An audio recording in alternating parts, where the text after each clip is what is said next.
बिस्मिल्लाहिर्रहमानिर्रहीम। अस्सलामु अलैकुम वरहमतुल्लाहि वबरकातुह। हज़रत आदम अलैहिस्सलाम के दो बेटे काबिल और हाबिल का किस्सा है। काबिल बड़ा लड़का था, लेकिन ये माँ बाप का कहना नहीं मानता था। हाबिल छोटा भाई था जो माँ बाप का कहना मानता था। अकलीमा एक लड़की थी जिससे काबिल शादी करना चाहता था, मगर हज़रत आदम अलैहिस्सलाम इसकी शादी अपने छोटे बेटे हाबिल से करना चाहते थे, जो नेक और शरीफ था। इसलिए काबिल अपनी माँ बाप और भाई का दुश्मन हो गया। अल्लाह ताला ने हुक्म दिया, तुम दोनों कुर्बानी करके पहाड़ पर रख आओ। जिसकी कुर्बानी कबूल हो गई, इससे अकलीमा की शादी की जाएगी।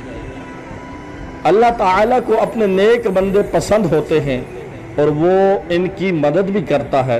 आसमान से एक आग आई और हाबिल की कुर्बानी को ले गई, यानी हाबिल की कुर्बानी अल्लाह के यहाँ कबूल हो गई।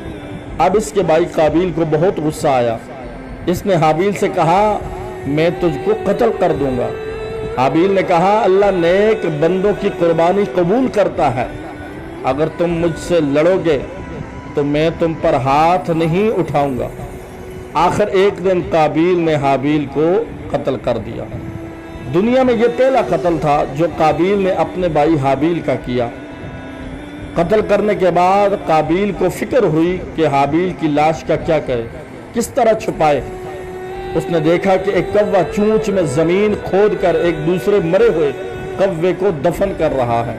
तब इसने भी अपने भाई हाबिल को जमीन खोदकर दफन कर दिया और खुद जाकर आग की पूजा करने लगा। हज़रत आदम अलैहिस्सलाम को बहुत रंज हुआ और आप बहुत रंजीदा हुए।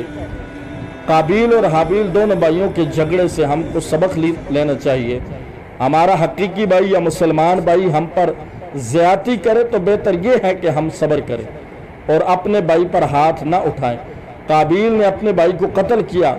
क़यामत तक लोग इस पर लानत करते रहेंगे और आखिरत में अल्लाह के अज़ाब का मुस्तहिक होगा। और हाबिल क़यामत तक लोग उसको अच्छा कहते रहेंगे और वो जन्नत का वारिस बनेगा।